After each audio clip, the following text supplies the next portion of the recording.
की टहल बजावे यो।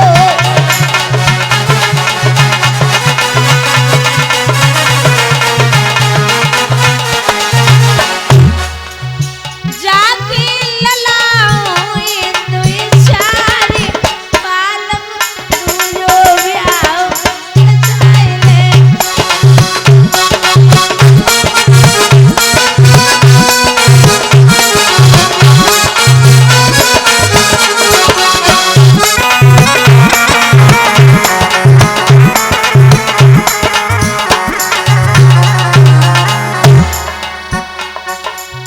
रोई रोई कहे सुनी थी नारी सजना तुझो ब्याह रचाए।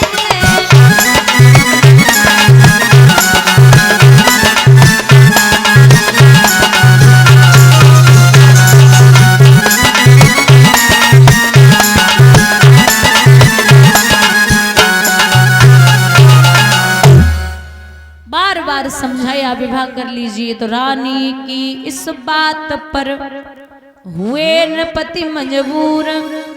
सुरुचि सुंदरी से हुआ इनका विवाह मंजूर। एक सुरुचि नाम की लड़की आई।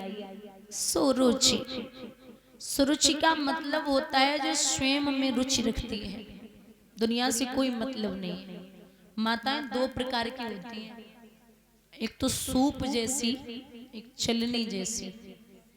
सूप समझती हो ना? सूप मतलब गांव देहात में चलाते हैं, मतलब ये जो फटका जाता है गेहूं धान जो भी होता है, ये सूप।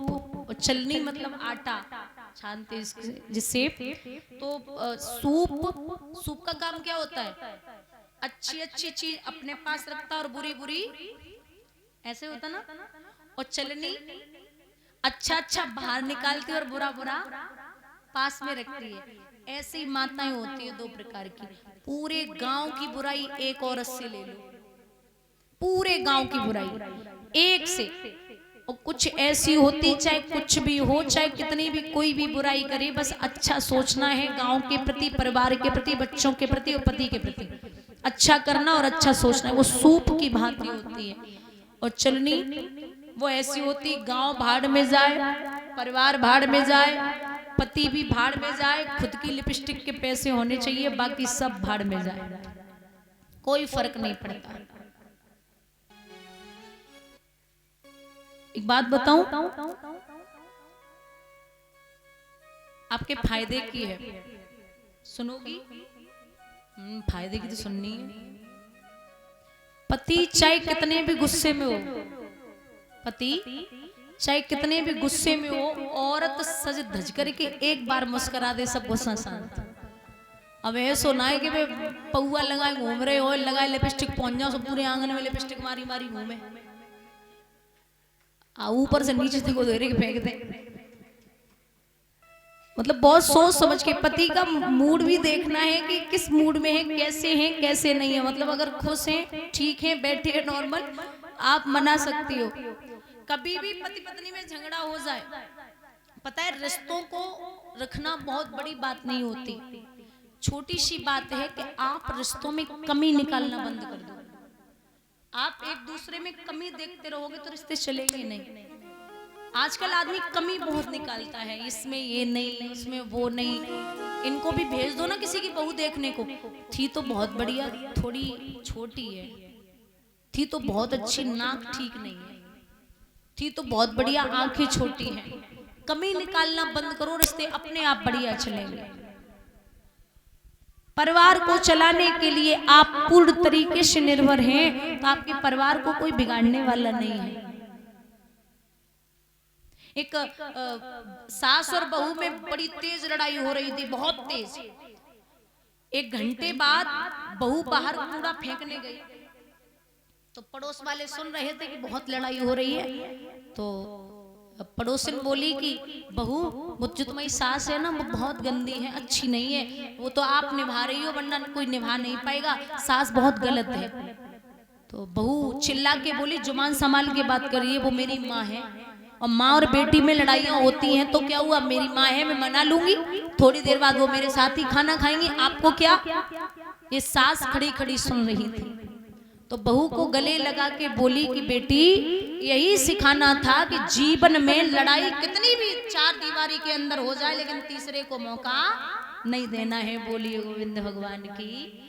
आप लड़ाई कितनी भी करो लेकिन पड़ोसियों को पता नहीं चला, और पता चल भी जाए तो उनको मौका मत दो बोलने का, क्योंकि जो मीठा मीठा बोलने वाले होते हैं ना वो आपके मित्र नहीं हो सकते।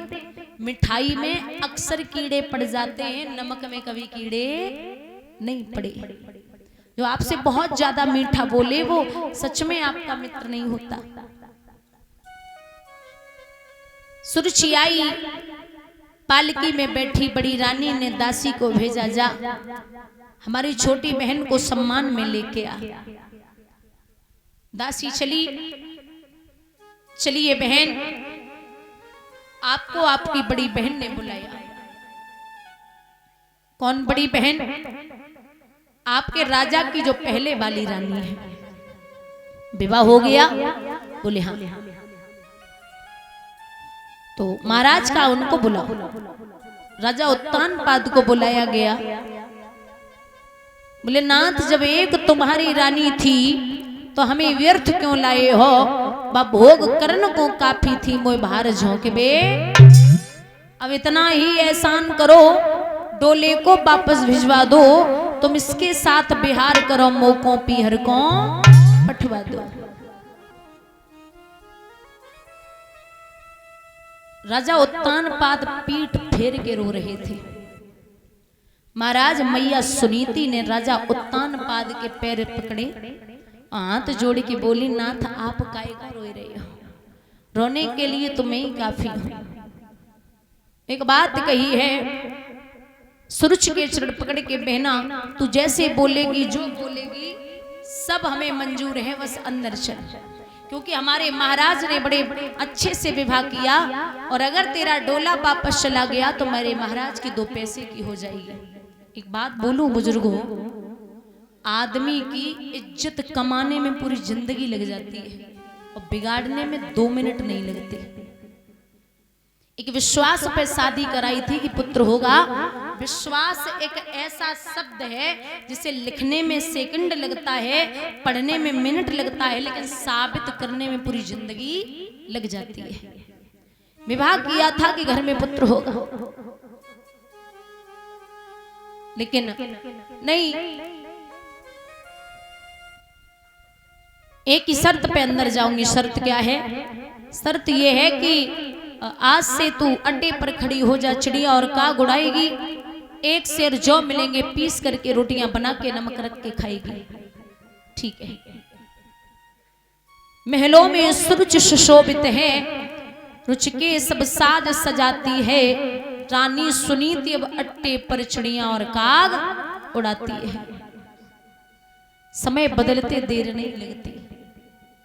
महाराज 1-2 दिन ना आए, 1-2 महीना ना आए, 6 महीना है गई। मैया सुनीति ने राजा उत्तानपाद को चेहरा ना देखो। विचार करो कि जो जीवे से तो मर जाए वो अच्छो है। रात्रि के समय मरने के लिए चली और एक बात कही कि नाथ, मैं आपके बिना एक कदम जमीन पे नहीं रखती थी, आज आपसे बिना पूछे जा रही। सुनिए श्रीमन।